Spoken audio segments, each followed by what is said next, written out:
चुनावी समर में सियासी दावपेच, सुलगते सवाल, बयानों के वार, यह खबरों का नया अखाड़ा। नमस्कार, मैं हूं आनंद नरसिम्हन।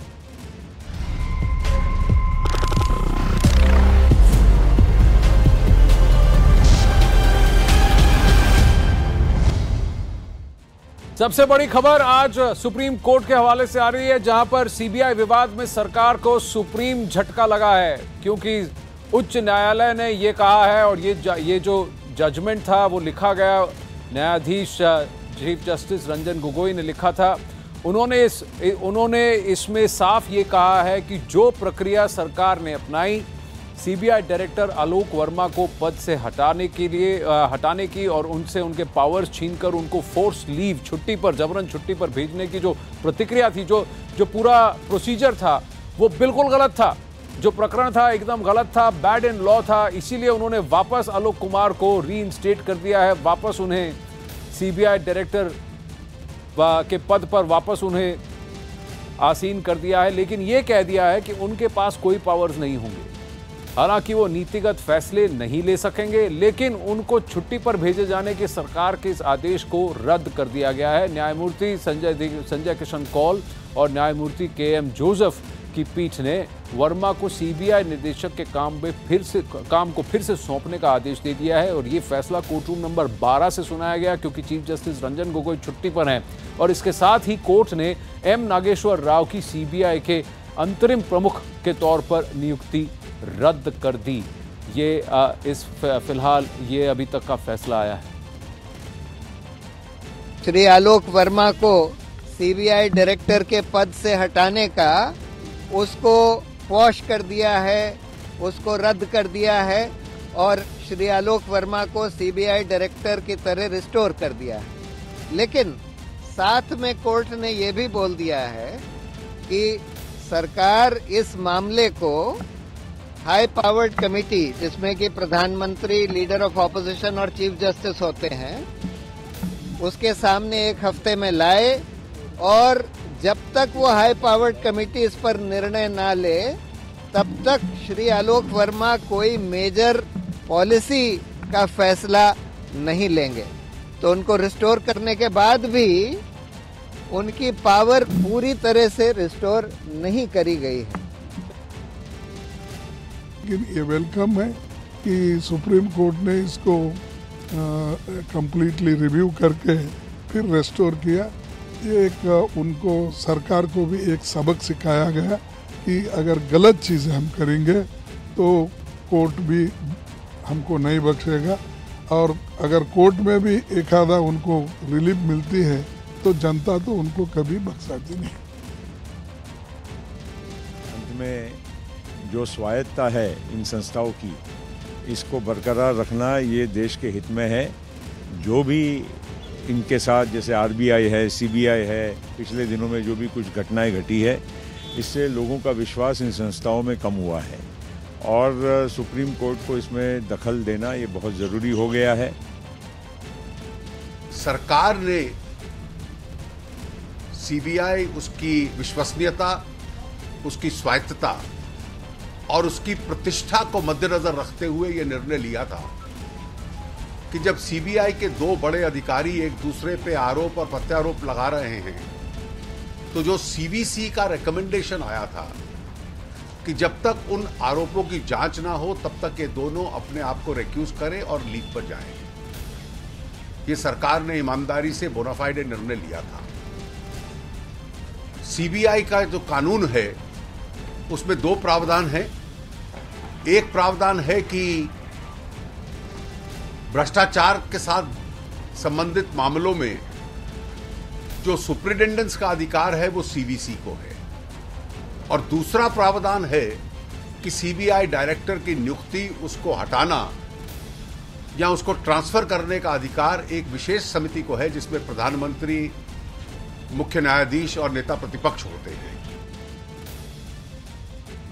तो कौन सा फैसला सही था, कौन सा गलत?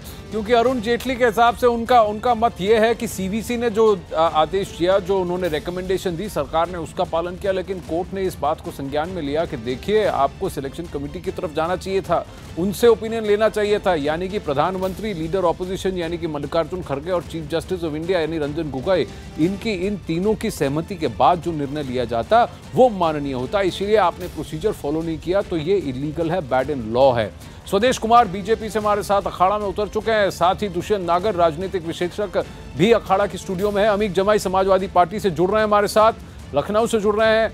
और लेकिन सबसे पहले मैं जाऊंगा नीतीश कुमार के पास, सुप्रीम कोर्ट के सामने से हमारे साथ जुड़ रहे हैं नीतीश, जो कोर्ट का फैसला है ये सेटबैक हुआ या स्टेटस को हुआ? क्योंकि कई लोग ये कह रहे हैं कि बदला क्या। देखिए बिल्कुल सही बात है, इसमें कोई दो मत नहीं आनंद कि जिस मुद्दे को लेकर सीबीआई डायरेक्टर आलोक वर्मा कोर्ट में गए थे उसका स्टैंड विंडिकेट हुआ है। वो उस मामले में जो है उनको विजय मिली, इसमें कोई शक नहीं है। लेकिन जहां तक स्थिति का सवाल है, जो हालात जैसे थे पहले जस के तस अभी भी वैसे है, क्योंकि जब आलोक वर्मा सिर्फ इतना बदलेगा कि आलोक वर्मा अब ऑफिस आना शुरू कर देंगे, लेकिन उनके पास जो है किसी तरह की कोई पावर नहीं रहेगी, क्योंकि जो पॉलिसी डिसीजंस होते हैं, चाहे ट्रांसफर पोस्टिंग का हो, फ्रेश एफआईआर हो या इससे जुड़े और सारे मामले, वो कुछ भी नहीं कर पाएंगे। तो सिर्फ यहाँ पर आके उनको बैठना होगा। और सबसे बड़ी चीज़ है कि जो सीबीआई का जो एक्शन है, अब सीबीआई वर्चुअली जो है अब बिल्कुल किसी भी लीडर के बगैर रह गई है। अगर आप देखें आलोक वर्मा को जब पावर नहीं है, साथ में जो इंटरिम डायरेक्टर थे, एडिशनल डायरेक्टर नागेश्वर राव, उनके भी अपॉइंटमेंट को क्वैश कर दिया गया है। तो जाहिर तौर से फैसला कौन लेगा, क्योंकि जो डिसीजंस होते हैं वो एक बार जो है फॉरवर्ड किया जाता है इंस्पेक्टर लेवल से लेकर additional director, DIG, SP, additional director, joint director, उसके बाद फिर डायरेक्टर के लेवल पर। तो फाइनल जो साइन कौन करेगा, क्योंकि इनको आप साइन नहीं कर सकते, नीतिगत फैसले नहीं ले सकते। तो जाहिर तौर से अभी भी जो स्टेटस को है, हालात कुछ बदले नहीं है, बल्कि मुझे लगता है कि हालात और खराब हुए। कम से कम नागेश्वर राव कुछ तो एफआईआर हो रहा था, कुछ केसेस तो कर रहे थे उसी तरह से। हाँ, तो यानी कि अखिलेश यादव और समाजवादी पार्टी थोड़ा चैन की सांस ले सकते हैं। उधर साउथ में जो सीबीआई की रेड्स हो रही थी वो उधर वहां पर भी थोड़ा चैन की सांस ले सकते हैं। सरकार भी चैन की सांस ले सकती है, क्योंकि रफाल पे कोई प्रिलिमिनरी इंक्वायरी नहीं होगी। और कांग्रेस पार्टी भी जरा इस पर वापस आएंगे, लेकिन बहुत बड़ी खबर पार्लियामेंट से आ रही है इस समय। एक बड़ी खबर यह है कि लोकसभा में संविधान संशोधन बिल यानी सिटीजनशिप अमेंडमेंट बिल पेश कर दिया गया है। केंद्रीय मंत्री थावरचंद गहलोत ने लोकसभा में बिल पेश किया। संविधान संशोधन बिल पर दोपहर 2 बजे बहस होगी। विक्रांत यादव से हम जरा राब्ता करेंगे, उनसे जरा बात करने की कोशिश करेंगे। This is constitutional amendment quota को लेकर है, सिटीजनशिप अमेंडमेंट नहीं। संविधान संशोधन यानी कॉन्स्टिट्यूशनल अमेंडमेंट बिल, ये कोटा जो 10% आरक्षण की बात हो रही थी, खासकर जो अपर कास्ट को हेल्प करेगी, सवर्ण को हेल्प करेगी, उस पर डिबेट होगी 2 बजे से। विक्रांत यादव फोन पर हैं। थावरचंद गहलोत ने इसको सदन में पेश किया है, जबकि ये लिस्टेड नहीं था आज सुबह। विक्रांत, बिल्कुल सरकार ने ये लिस्टेड नहीं था, क्योंकि कल ही कैबिनेट ने बिल पास किया था और सरकार चाहती थी कि इसी सत्र में इस बिल को पेश किया जा सके और लोकसभा में इसे पारित करवाया जा सके। आज आखिरी दिन अभी तक लोकसभा का है, क्योंकि राज्यसभा 1 दिन के लिए बढ़ाई गई है। तो यही कयास लगाए जा रहे हैं कि सरकार ने इसी कारण राज्यसभा बढ़वाई है, ताकि इस बिल को आज लोकसभा में पारित करवा सके और कल इसे राज्यसभा से पारित करवा ले। सरकार की कोशिश है कि एक बड़ा राजनीतिक संदेश इस बिल को पास करवा करके वो देने की कोशिश कर रही है, लेकिन विपक्ष सीधा ये आरोप लगा रहा है कि सरकार की मंशा पूरी तरीके से राजनीतिक है। अगर सरकार इस बिल के इतने ही समर्थन में थी तो उसे इस बिल को शुरुआत में लाना चाहिए था। अब सदन के आखिरी दिन, जब संसद का आखिरी दिन है, उस दिन वो इस बिल को लेकर आई है। कुछ सांसदों का ये भी कहना है कि कोई भी बिल जब पेश किया जाता है सदन में तो 24 घंटे पहले दिया जाना चाहिए, ताकि सांसद उसका अध्ययन करके उस पर अपनी बात बहस के दौरान कह सके। लेकिन इस मामले में चूंकि बिल एकदम आनन फानन में लाया गया, आज ही बिल की कॉपी सांसदों को दी गई है, तो उनकी आपत्ति जरूर इस बात पर है। चलिए इस पर भी बात करेंगे, कॉन्स्टिट्यूशनल अमेंडमेंट और कोटा पर भी बात करेंगे थोड़ी देर में हमारे गेस्ट से यहाँ अखाड़ा में। लेकिन विक्रांत, अपडेट के लिए धन्यवाद। दोपहर 2 बजे से बहस शुरू होगी अखाड़ा में, इस पर बहस 5 मिनट बाद। लेकिन सबसे पहले वापस रुख करते हैं और स्वदेश कुमार जी से पूछते हैं कि सीबीआई के मामले में आपको तो सुप्रीम झटका जरूर लगा है। तरीका नहीं है। जैसा कि वित्त मंत्री अरुण जेटली जी ने कहा भी है कि हम निर्णय का पूरा सम्मान करते हैं, लेकिन मैं यहाँ पे एक बात साफ करना चाहता हूँ कि जो भारत सरकार है वो संस्था बचा रही थी, और यहाँ पे चाहे प्रशांत भूषण जैसे जो वकील है वो एक व्यक्ति को बचा रहे हैं। यही प्रशांत भूषण जी ने आलोक वर्मा जी के अपॉइंटमेंट पे भी सवाल उठा के केस दायर किया हुआ था, और आज आलोक वर्मा जी के अच्छा, ये फसाद कब से चल रहा था? ये 23 नंबर 1 और नंबर 2 के बीच लड़ाई झगड़ा कब से चल रहा है? नंबर 1 नंबर 2 की बात नहीं है सर, ये सीवीसी की बात है। देखिए, राकेश अस्थाना और आलोक कुमार वर्मा के बीच जो झड़प थी, क्या इसका पीएमओ के संज्ञान में ये बात नहीं थी? ये क्या सेक्रेटरी जी ने भी साफ किया है कि ये सीवीसी की रिकमेंडेशन के आधार पर डीओपीटी ने उन्हें छुट्टी पे भेजा था और अंतरिम डायरेक्टर बनाया गया था, कार्यवाहक डायरेक्टर बनाया था। सीवीसी ने जब तक इसको संज्ञान में लिया तब तक तो पानी सर से ऊपर चढ़ चुका था। उससे पहले सरकार क्या कर रही थी? तो सीवीसी की जब रिकमेंडेशन आएगी, डीओपीटी उसी पे काम करेगा। अगर जहां तक भ्रष्टाचार का मामला होते हैं तो सीबीआई से भी ऊपर सीवीसी होती है। जिस 2003 सीवीसी एक्ट के आधार पर आज सुप्रीम कोर्ट ने निर्णय दिया है कि सीबीआई डायरेक्टर का कार्यकाल फिक्स होता है, अगर आप उसका ट्रांसफर करते हैं और उसे हटाते हैं तो पहले आपको एक हाई पावर्ड कमेटी बनानी पड़ेगी। उसी सीवीसी एक्ट 2003 में यह भी हुआ था कि आप सीबीआई किसी भी भ्रष्टाचार का मामला होगा तो वो सीवीसी जांच करेगी। कोर्ट ने फैसला आपके पक्ष में क्यों नहीं दिया? आलोक वर्मा जी कोर्ट ने फैसला सरकार के पक्ष में क्यों नहीं दिया? कोर्ट ने फैसला सरकार के पक्ष में क्यों नहीं दिया? फिर सरकार के विपक्ष में नहीं दिया ये फैसला। अगर क्योंकि कोर्ट ने यही कहा है कि आपने प्रोसीजर फॉलो नहीं किया, सिलेक्शन कमेटी को इस बात को इंक्लूड करना चाहिए था और ये फैसला सिलेक्शन कमेटी का होना चाहिए। मेरा सवाल ये है, उससे पहले बात ये है कि आपने फैसला देर रात में लिया और तब लिया जब पानी जो है वो पारा जो है सर से ऊपर चढ़ चुका था। आपने तब तक क्यों नहीं इसको संज्ञान में लिया जब आपको पता था कि राकेश अस्थाना और आलोक कुमार वर्मा के बीच नहीं बनती, उनके पीछे झड़प चल रही है? राकेश अस्थाना ने साफ इस पर लेटर भी लिखा था। स्पेशल डायरेक्टर ने सीबीआई के डायरेक्टर पे एक आरोप लगाया था कि मुझे एक जांच में इन्होंने कहा कि जांच को हल्के से कीजिए। हैदराबाद के किस व्यापारी की बात थी, 2 करोड़ रुपए की घूस की। अगर छोटा सा पुलिस अधिकारी भी आरोप लगाए तो उस पर कुछ सरकार को संज्ञान लेना चाहिए। सीबीसी ने संज्ञान लिया, उसने अपनी रिकमेंडेशन उस रिकमेंडेशन के आधार पर उन्हें छुट्टी पे भेजा गया, इसलिए अंतरिम डायरेक्टर बनाया गया था। अब उस डायरेक्टर को कहा गया कि अब आप आके काम कीजिए। 1 हफ्ते का समय दिया है। 31 जनवरी को सीबीआई के जो वर्तमान डायरेक्टर जो आज ज्वाइन करेंगे अगर, तो 31 जनवरी को वो रिटायर हो रहे हैं। तो इन सारी चीजों को देखना पड़ेगा टोटलिटी में। सीबीसी की रिकमेंडेशन पे डीओपीटी ने उन्हें छुट्टी पे भेजा था, इसलिए अंतरिम डायरेक्टर बनाया था, उन्हें हटाया नहीं था। पहली बात तो देखिए, आप कितना भी बोल लीजिए, ये सरकार की नैतिक हार हुई है। भारत के इतिहास में किसी प्रधानमंत्री के फैसले को पलटा गया है, असंवैधानिक माना गया है। क्या जरूरत थी रातों रात पुलिस लगा के सीबीआई ऑफिस में कब्जा करने की, कागजों को इधर उधर करने की? कोई कब्जा और क्या नैतिक, कौन से कागज, अनैतिक तरीके से, अनैतिक तरीके से, गलत तरीके से नहीं क्यों लगाया? क्यों ऑफिस को बंद किया? छुट्टी पे क्यों दिल्ली पुलिस को लगाया गया? सीबीआई डायरेक्टर को छुट्टी पे भेज सकती है। क्या कहा सुप्रीम कोर्ट ने? साथ वो मदद, हाई पावर कमेटी निर्णय ले सकती है। जिस कमेटी ने नियुक्ति की है, आरोप लगाया था स्पेशल डायरेक्टर ने स्पेशल डायरेक्टर के ऊपर आरोप लगाया था। दोनों ने दूसरे कर देते हैं। आरबीआई के गवर्नर, मैं वही तो कह रहा हूं, आरबीआई का गवर्नर मजबूर आरोप लगाया था कि सीबीसी देश में एक इंडिपेंडेंट संस्था है कि देखिए सीबीसी को मजबूत बनाने का काम सीधी सी बात है, सीधी सी बात नहीं। स्वदेश कुमार जी, मैं आपको एक बात बताता हूं। अब आप इसको सिंपल टर्म से समझिए अमित जमाई की एक कंपनी है, इस कंपनी के 2 टॉप बॉसेस हैं, वो आपस में लड़ाई झगड़ा कर रहे हैं। तो कंपनी के प्रोप्राइटर ने कहा कि मैं इनको छुट्टी पे भेज देता हूं, लेकिन जबकि कंपनी के रूल बुक में ये लिखा है कि ये फैसला बोर्ड ऑफ डायरेक्टर्स ले सकती है। सिंपल सी बात यह है, कोर्ट ने ये कहा कि बोर्ड ऑफ डायरेक्टर्स को फैसला लेना चाहिए। अब इसी चीज को आप सीबीआई में रिप्रेजेंटेशन कीजिए, सिलेक्शन कमेटी की बात कीजिए, जो नियुक्ति करता है, जो ट्रांसफर के हक रखता है, वही डिसाइड करेगा कि इनको छुट्टी पे भेजनी चाहिए कि नहीं। यही कोर्ट ने कहा है। तो ये फैसला सरकार उस दिन क्यों नहीं ले सकती थी? अगर देर रात को आप मिलकर सीबीसी के रिकमेंडेशन पर आप फैसला ले सकते हैं, तो क्या प्राइम मिनिस्टर साहब, चीफ जस्टिस और इनको साथ में बुलाकर ये फैसला साथ में नहीं लिया जा सकता था? यही तो सवाल पूछा जा रहा है अमित जमाई। देखिए, पिछले 70 साल में सीबीआई के पूरा जो उसकी जो इकबाल था, उसका चीथड़ा उड़ाने में प्रधानमंत्री मोदी जी ने, अमित शाह ने कोई कसर नहीं छोड़ी। सिर्फ मतलब ये था कि किस तरह से राकेश अस्थाना को मोइन कुरैशी जो भाजपा का फाइनेंसर है, गौ तस्कर, ये गलत बात हो रही है कि भाजपा का कोई आधार है आपके पास? अस्थाना जिसने आप कुछ भी बोल के चले जाएंगे यहाँ से, काम किया, ये अमित शाह जी का आदमी है। आलोक वर्मा को इसी केस में बोला गया स्पेशल डायरेक्टर ने। आलोक वर्मा जी ने पकड़ा। कौन किसका आदमी आप तय कर लीजिए अमित जमाई जी। अपने पद पे बने रहते तो राकेश अस्थाना जेल जाते जैसे उनका डिप्टी गया जेल में। तो राकेश अस्थाना किस तरह से बचे, क्योंकि वो प्रधानमंत्री मोदी जी और अमित शाह का सबसे खास आदमी है, जिसने विपक्ष को निपटाने में सबका काम किया है, सीबीआई के दुरुपयोग का काम किया है। तो कौन सा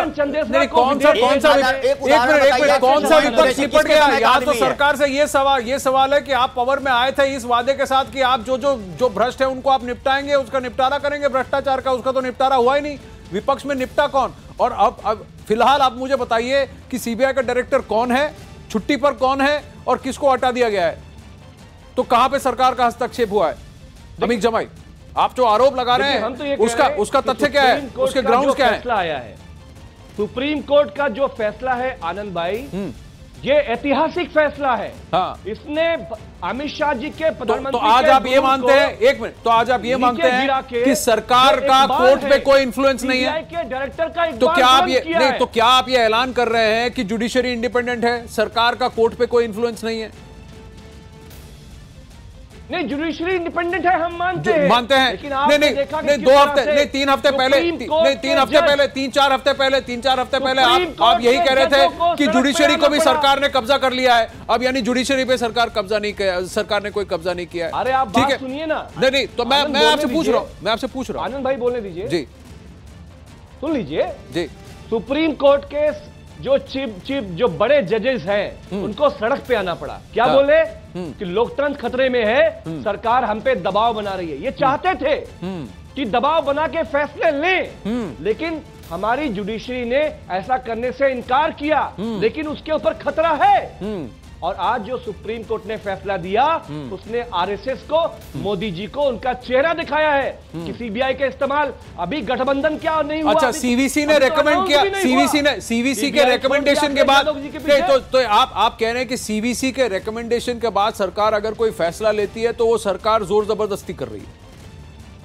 नहीं, तथ्यों को घुमाना और पॉलिटिकली अपने अनुकूल करना बहुत स्मार्ट चीज है सर। तथ्यों पे आर्ग्यू कीजिए। मैं आपसे ये पूछ रहा हूं कि तो क्या सीवीसी का जो रेकमेंडेशन था कि भ्रष्टाचार का आरोप है इसीलिए इनको आप छुट्टी पे भेज दीजिए, तो उस रेकमेंडेशन को आपने संज्ञान में ही नहीं लिया? सीवीसी का सीधा इस्तेमाल किया है।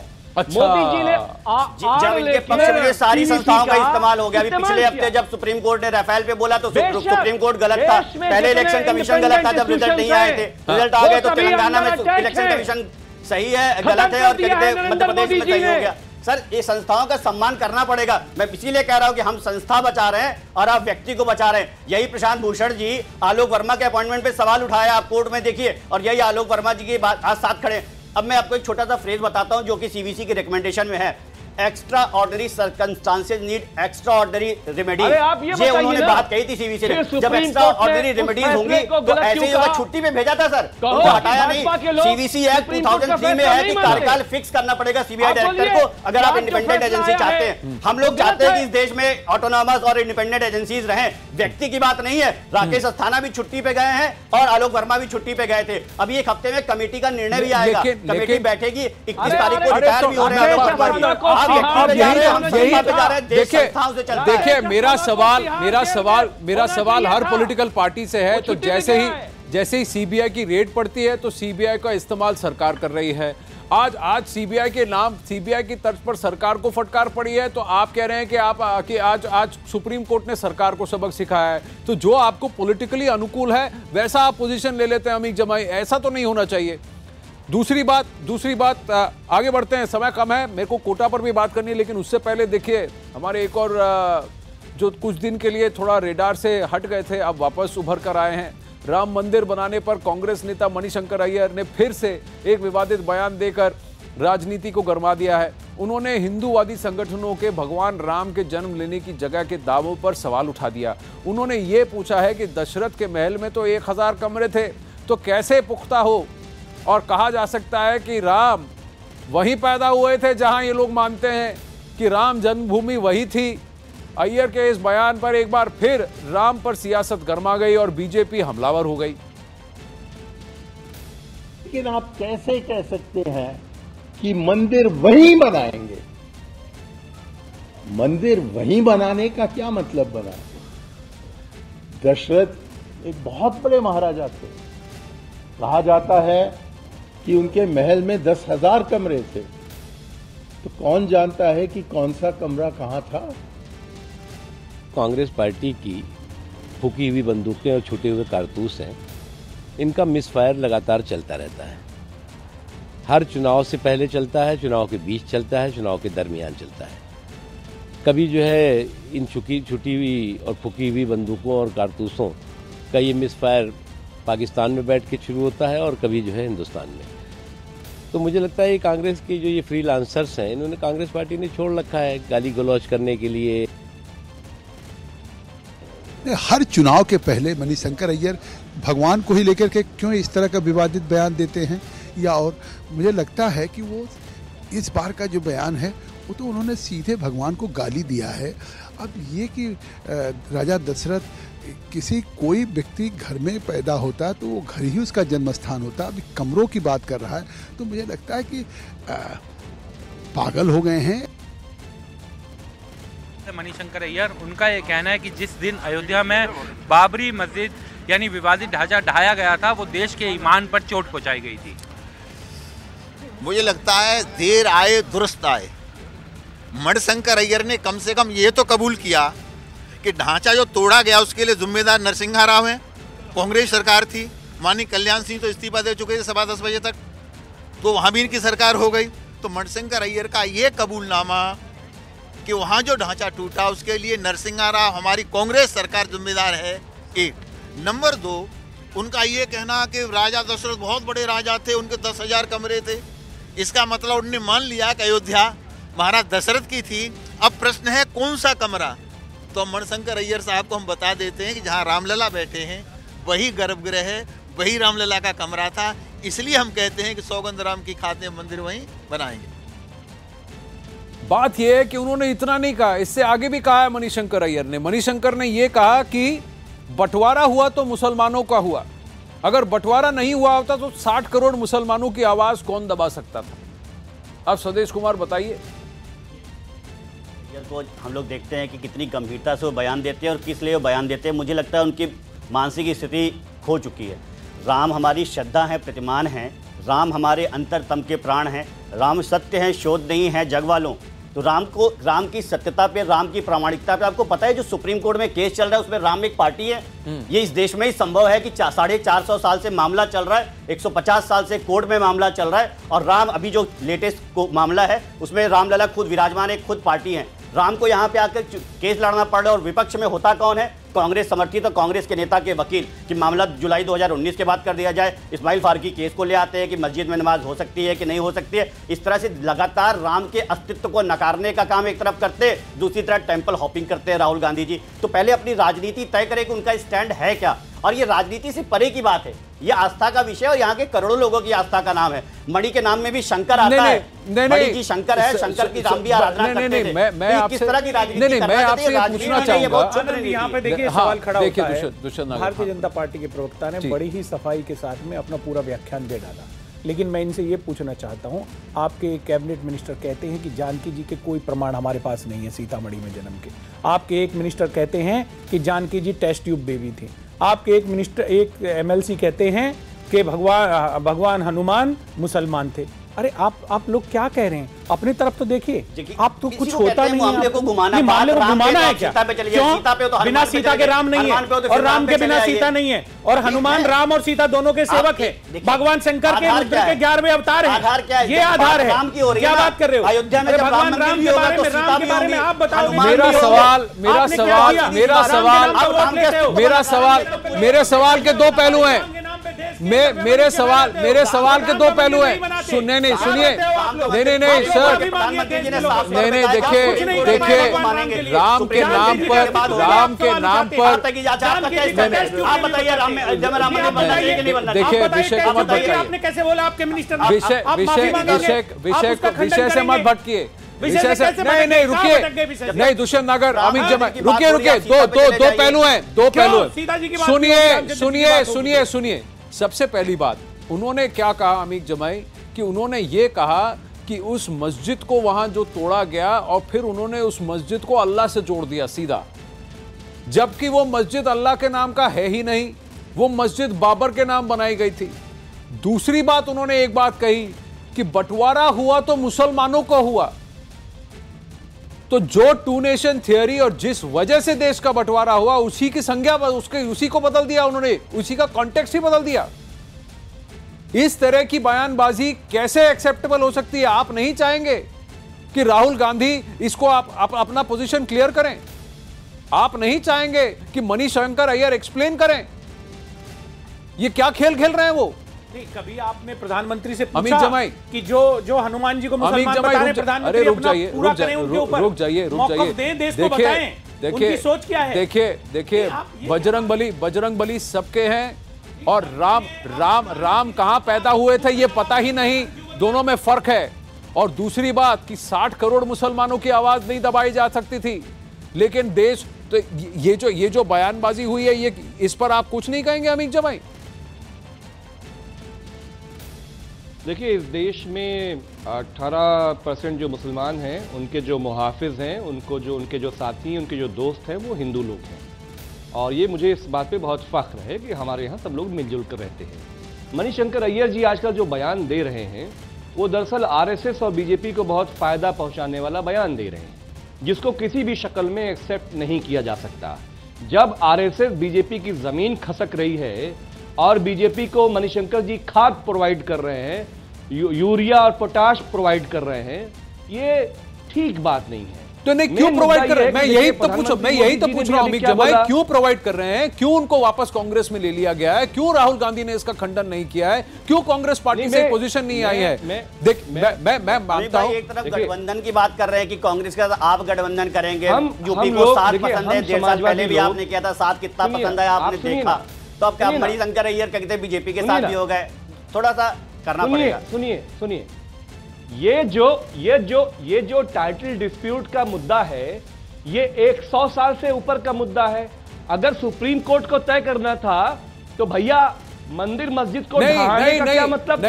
नहीं, देश के हिंदू मुसलमानों को तोड़ने का क्या मतलब था? तो फिर आप डायनामाइट लगाने का क्या मतलब था? तो आप ये पूछिए ना, आप ये पूछिए ना, बीजेपी ने सुन्नी वक्फ बोर्ड से कहिए वापस ले ले केस। आप क्या करेंगे? नहीं, मेरा सिर्फ नहीं, दुष्यंत नगर एक बात बताइए, दुष्यंत नगर एक बात बताइए, संवैधानिक तरीके से होगा,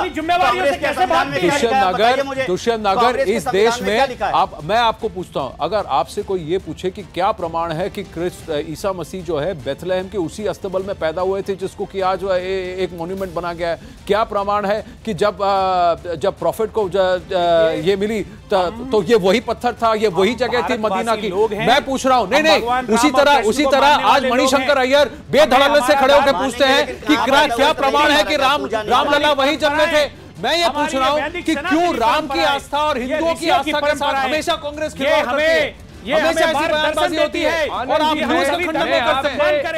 मंदिर मस्जिद में बहस करने नहीं आया, मंदिर मस्जिद से बहस करना होता है, मैं अभी उठ जाऊंगा। इसके अलावा और कुछ नहीं सर, मैं इससे आगे बढ़ने को तैयार हूं, लेकिन मैं आप आगे आ जाइए, मैं इस पर बहस करने नहीं आया हूं। नहीं, मैं वही तो कह रहा हूं ना सर, जब ऐसी बयानबाजी होती है तो सब लोग मिलजुल कर ये नहीं कहते कि मणिशंकर अय्यर को पब्लिकली बैन कीजिए। मोदी जी ने भी कह दिया, सब लोग सर, तो हम तो सवाल पूछते हैं ना सर, जब कोई बजरंग बली पे करता है तभी हम सवाल पूछते हैं, कोई हेलीकॉप्टर पे तभी हम सवाल पूछते हैं, जब राम पे करता है तभी हम सवाल पूछते हैं, पर बाकी लोग कतराते हैं जवाब देने में सर। देश के लोगों को मूर्ख बना, अरे सर, 3 तलाक पे कानून आया तब आपने हाय तौबा मचाई, पर राम को गाली दी गई तब आप कोई हाय तौबा नहीं मचा रहे, क्यों? ये सिलेक्टिविज्म क्यों हो रहा है? ये सिलेक्टिविज्म क्यों हो रहा है? मैं ये पूछ रहा हूं, ये सिलेक्टिविज्म क्यों हो रहा है सर? क्यों हो रहा है? कांग्रेस ऐसी दोगुली बात करती है और आप फिर उनसे गठबंधन करते हैं आरक्षण पर। और दूसरी बात स्वदेश कुमार, ये आपकी नाकामयाबी है, ये आपकी नाकामयाबी है कि सरकार में चुने जाने के बावजूद आज रामलला टेंट में है और इसीलिए उनका मजाक उड़ रहा है। मैं हमेशा कहता हूं, आज फिर कहता हूं, अगर इस देश में कोई पार्टी राम मंदिर का निर्माण करेगा तो भारतीय जनता पार्टी को कांग्रेस से समाजवादी पार्टी चलिए आगे बढ़ रहे हैं, एक मिनट और आरक्षण पे बात करेंगे। देखिए मैं आपसे कह रहा हूं, नहीं, मैं अखाड़ा में हर पॉलिटिकल पार्टी से कह रहा हूं,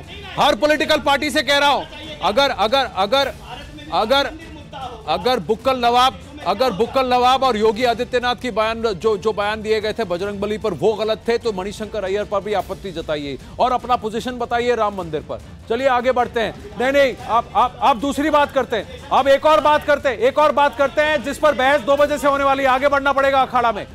गरीब सवर्णों को शिक्षा और नौकरी में 10% आरक्षण देने का फैसला कर चुकी मोदी सरकार ने संविधान संशोधन बिल लोकसभा में पेश कर दिया है, जिस पर 2 बजे से बहस होगी।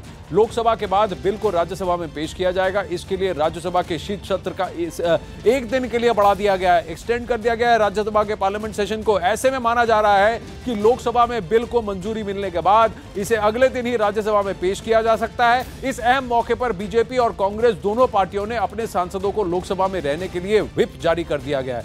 अब अमीर जमाई, मैं आपसे शुरुआत करता हूं। आप बताइए आपका क्या पोजीशन है इस बिल पर, आपका यानी कि समाजवादी पार्टी का।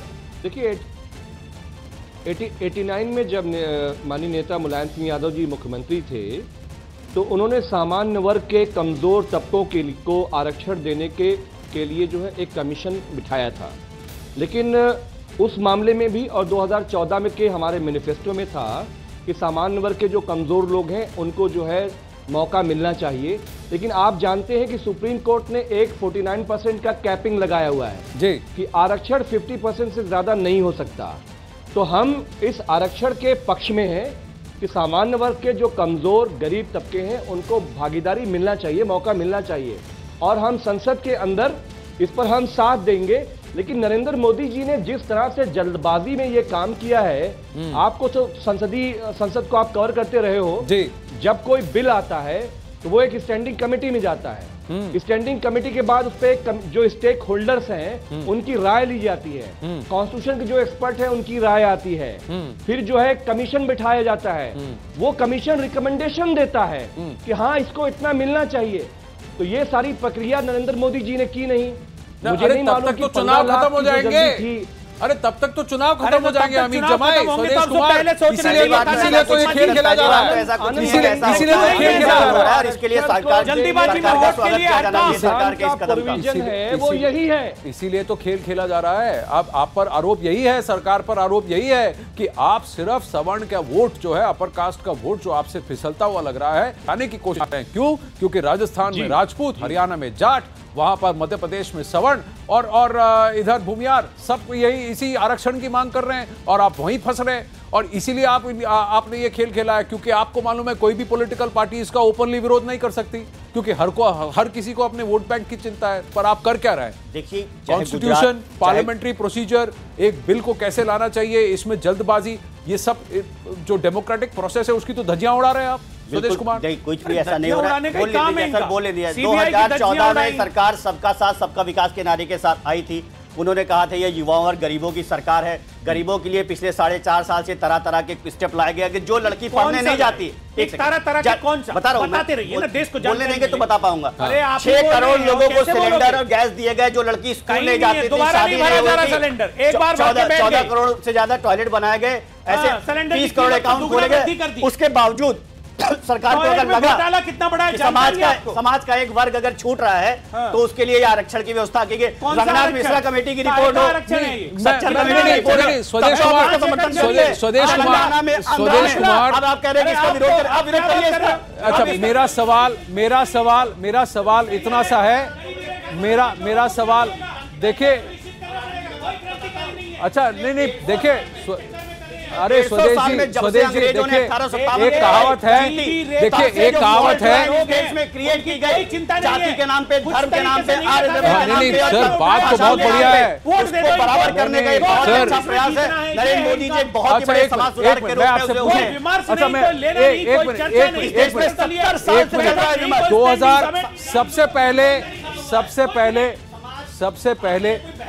सबसे पहले पटेल प्रोटेस्ट कब हुए थे, कब शुरू हुए थे? नहीं, हाँ 3 साल पहले। अरे रुके, टाइमलाइन। जाटों ने कब प्रोटेस्ट किया था? राजपूतों ने कब प्रोटेस्ट किया था? सवर्णों ने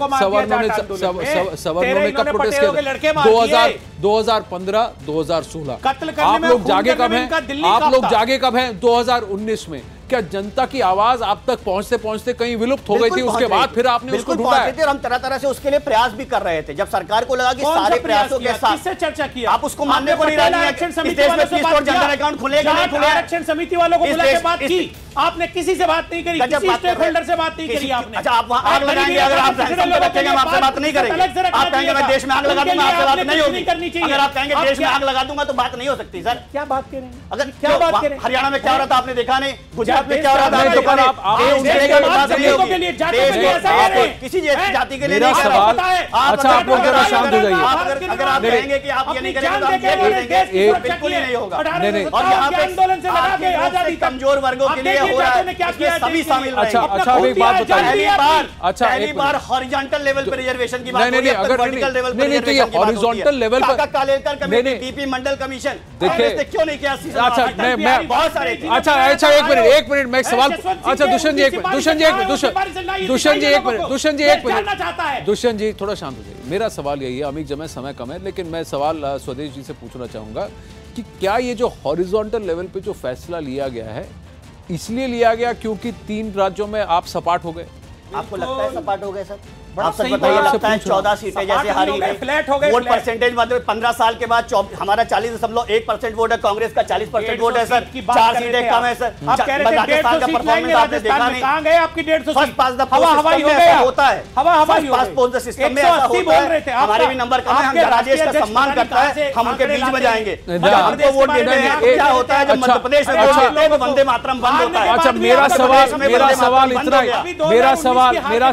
मेरा सवाल इतना ही है। अमित जमाई एक बात बताइए, आपको क्या लगता है क्या होगा आज 2 बजे से लेकर जब शाम को शायद जितना भी सदन खींचेगा, आपको क्या लगता है इस पर कंस्ट्रक्टिव बहस होगी क्या, या जबरन इसको लोकसभा में पास कर दिया जाएगा ताकि कल राज्यसभा में हंगामा तमाशा हो? ये छोटी सी बात नहीं है। इकोनॉमिक बेसिस पर जो रिजर्वेशन है इसके लिए कॉन्स्टिट्यूशनल अमेंडमेंट जरूरी है, क्योंकि नियम और हमारे कॉन्स्टिट्यूशन में ये इसकी जगह नहीं है, इसका प्रावधान नहीं है। 1992 का जजमेंट सबको पता है।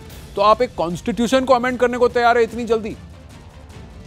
क्या 10% आरक्षण इतना छोटा सा मामला है? आपकी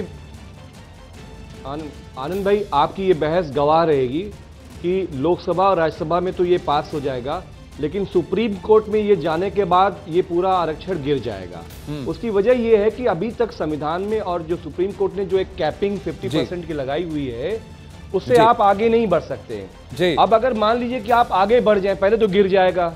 तो मेरा ये मानना है कि जो निराशा हमारे जो सामान्य वर्ग के अंदर आए, बट इसमें एक ही फर्क है। अखाड़ा में वाइंड अप करते करते मैं इतना कहूंगा कि सुप्रीम कोर्ट लॉ यानी कानून को इंटरप्रेट करके फैसला सुनाती है, और पार्लियामेंट जो है लॉ बनाती है यानी कानून बनाती है। अगर कॉन्स्टिट्यूशन अमेंड हो जाता है और नया कानून आ जाता है, लागू हो जाता है, तो फिर सुप्रीम कोर्ट को उस कानून को इंटरप्रेट करना पड़ेगा। तो यानी कि पॉसिबिलिटी है, लेकिन क्या जल्दबाजी हो रही है? इसी पर अखाड़ा का ये एपिसोड हम समाप्त करते हैं। धन्यवाद।